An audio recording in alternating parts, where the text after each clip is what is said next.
কোচবিহার শিক্ষা দপ্তরের উদ্যোগে ছাত্রছাত্রীদের মানসিক বিকাশ শারীরিক গঠনের জন্য স্পোর্টস হাব ব্যবস্থা করা হয়েছে।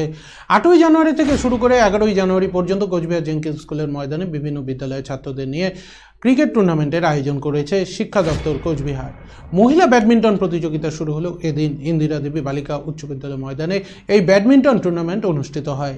কোচবিহার জেলা থেকে মোট 6টি বালিকা বিদ্যালয় ব্যাডমিন্টন প্রতিযোগিতায় অংশগ্রহণ করে। প্রথম দিনের খেলায় কোচবিহার উচ্চ বালিকা বিদ্যালয় ও সুনীতি একাডেমির ছাত্রীরা ব্যাডমিন্টন টুর্নামেন্টের মুখোমুখি হয়। আগামীকাল 11ই জানুয়ারি সেমিফাইনাল ও ফাইনাল অনুষ্ঠিত হবে ইন্দিরা দেবী হাই স্কুলের ময়দানে। বর্তমানে ইন্টারনেটের যুগে ছাত্রছাত্রীদের মাঠমুখী করে তাদের মানসিক ও শারীরিক বিকাশের জন্য এই উদ্যোগ গ্রহণ করা হয়েছে।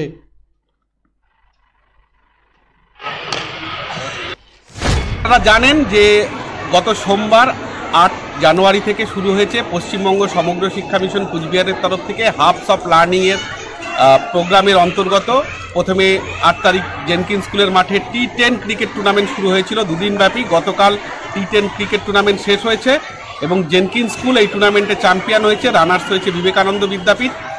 ছেলেদের ক্রিকেট টুর্নামেন্ট একইভাবে ব্যাডমিন্টন টুর্নামেন্ট আজকের থেকে শুরু হলো। মহা পর্যায়ের খেলা হবে আজকে। গ্রুপ পর্যায়ের খেলার পরে যে সেরা 4টি দল সেমিফাইনালে উঠবে তাদেরকে নিয়ে আগামীকাল সেমিফাইনাল এবং ফাইনাল ম্যাচ অনুষ্ঠিত হবে।